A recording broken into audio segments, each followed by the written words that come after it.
Okay, so we're going to start off our lovely low-fat Christmas puddings by having in a jug or a bowl 200 grams of sultanas, 100 grams of raisins and 100 grams of currants, so 400 grams of fruit in all. In on top of that, we're going to pour some boiling water just to wash them off and allow them to start to plump up. Okay, pop your boiling water in there, give it a quick stir, leave them aside to cool for about 15 minutes. Then you're going to drain them through a colander and mix them with 250 ml of stout. Then you're going to leave them overnight. What you'll have the next day will be your fruit, which is soaked up a certain amount of the stout, but not all of it, so don't worry about it not having soaked it up. This is what you're going to be left with the next day. In on top of that, we're going to put 100 grams or 4 ounces of fresh white breadcrumbs and a pinch of salt. I have that all mixed in there. 60 grams or 2.5 ounces of brown sugar. Nice dark brown sugar is good for this because it gives it a lovely rich flavour and texture. A half teaspoon of cinnamon and a half a teaspoon of mixed spice. Pop your spices in there as well. And the last thing is going to be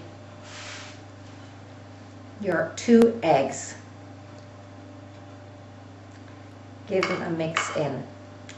If you want to, if you prefer a zingier pudding, you can add in the zest of 1 orange and the zest of 1 lemon as well. Give it a good mix up.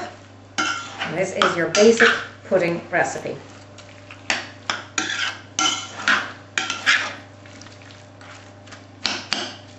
Okay. Sometimes you'll have to be careful because that particular brown sugar, the dark brown sugar, sometimes sticks together in a big clump. So make sure you don't have a big lump of brown sugar stuck in the middle of your mixture. So there you go, mixture done.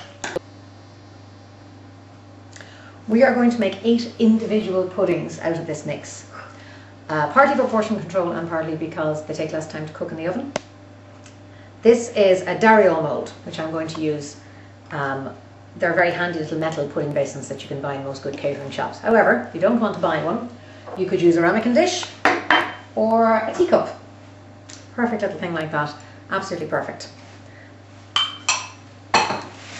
First of all, what you need to do is line the little mould that you're going to use for your puddings so that the pudding mix itself doesn't stick to the inside. So you need to line it with 1 layer of cling film. This is what you have to do first. And then pop in 1/8 of your pudding mix.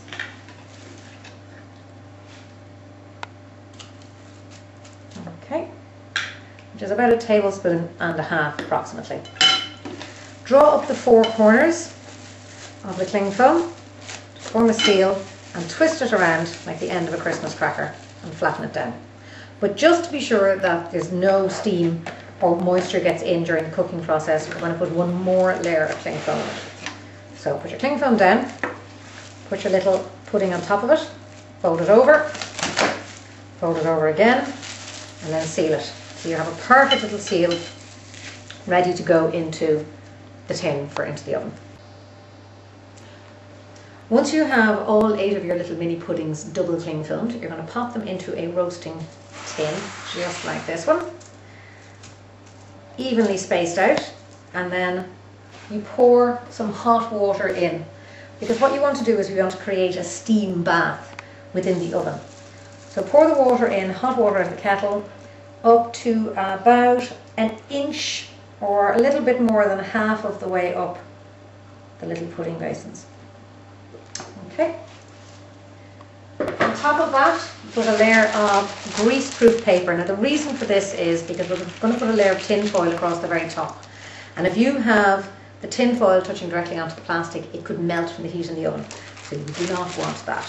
1 layer of grease-proof paper and then a top layer of tin foil.